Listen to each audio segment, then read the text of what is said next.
Al-Jabbar has a few meanings. So one of the meanings of Al-Jabbar is the one who compels. And this name is mentioned a few times in the Quran, and sometimes it's mentioned talking about describing a human being, and in those cases it's a negative connotation. But when it describes Allah subhanahu wa ta'ala, it means a few things. One is that it means that He is the one who overpowers, compels, He's the most mighty. But there's another meaning to the word Al-Jabbar, and that is that He is also the one who mends. He's the one who fixes something that's broken. He's the one who rectifies. He's the one who completes that which is incomplete. Al-Jabr is algebra in Arabic. Al-Jabr is to fix equations. So it's actually a very interesting fact, but this root means to fix something. And in the case of Allah subhanahu wa ta'ala, Allah subhanahu wa ta'ala is the one who fixes our affairs. He's the one who fixes the broken hearts. He's the one who mends anything that is broken or that needs fixing or completing.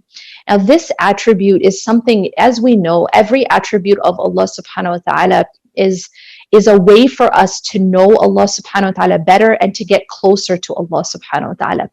In fact, if we look at everything in the universe, everything that is created and everything that we experience in our lives, the ultimate purpose, the ultimate objective of every single thing that we see, every single thing that we experience, is actually to show us the attributes of Allah subhanahu wa ta'ala. If we look at the experiences that we have in life, or what we've witnessed in life, and we realize that they are actually intended to allow us to know Allah subhanahu wa ta'ala deeper and better.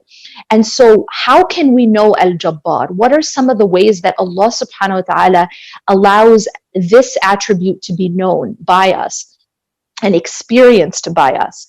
And if you think about it at a deep level, if something is never broken, then you don't see how it is mended. And so one of the reasons why Allah subhanahu wa ta'ala allows things to become broken is that by it first being broken and then mended, we are able to know Allah subhanahu wa ta'ala as Al-Jabbar. And moreover, when something is broken, see, you're not going to call a carpenter unless you first have a break. And so oftentimes it is the fact that things break that make us call on Al-Jabbar.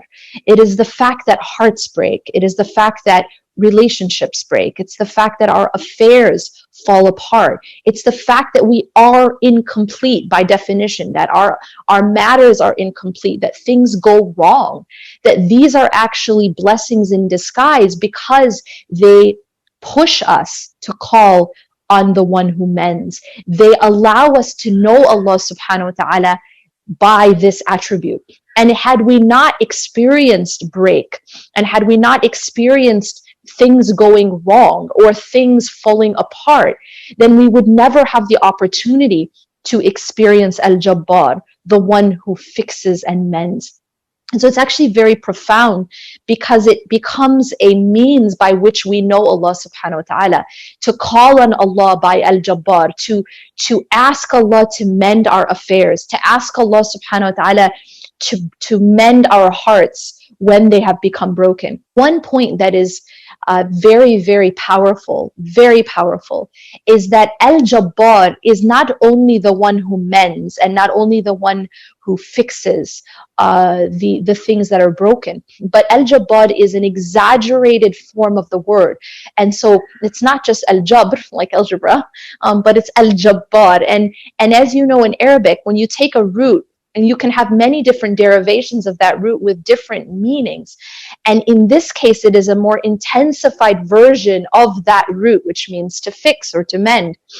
And when you say that He is Al-Jabbar, not only does He mend, not only does He fix, but He mends and He fixes completely, so that there is no break left. You know, like if you get like, I don't know, you have a vase and it falls and it shatters and it breaks, and you want to put it back together, right?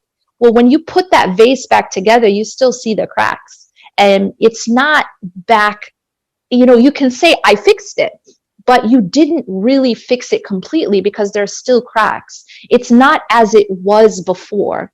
And this is where Allah subhanahu wa ta'ala is different than the human, than the creation. When Allah subhanahu wa ta'ala mends, for example, a broken heart or a broken situation, He doesn't just sort of fix it. He mends it completely so that there is no break left. There is no fault left. And in fact, this is even deeper. Allah subhanahu wa ta'ala, not only does He have the power to return things completely to the way they were before the break, but He can actually return them to better and stronger than they were before the break. There's an interesting sign in the universe, and that is that, for example, when you break a bone, and after a bone breaks, and this is, you know, anybody in the medical profession will know this, that after a bone breaks and then heals, that bone where it broke and healed actually becomes stronger than it was before it broke. And that is Al-Jabbar. That is the power of Allah subhanahu wa ta'ala, that He can actually not only restore, for example, a broken heart to the way it was before it broke, He can actually restore it such that it becomes stronger than it was before it broke. And that is only Al-Jabbar who can do that, which is absolutely, you know, subhanAllah, Allah subhanahu wa ta'ala's power. So we should never despair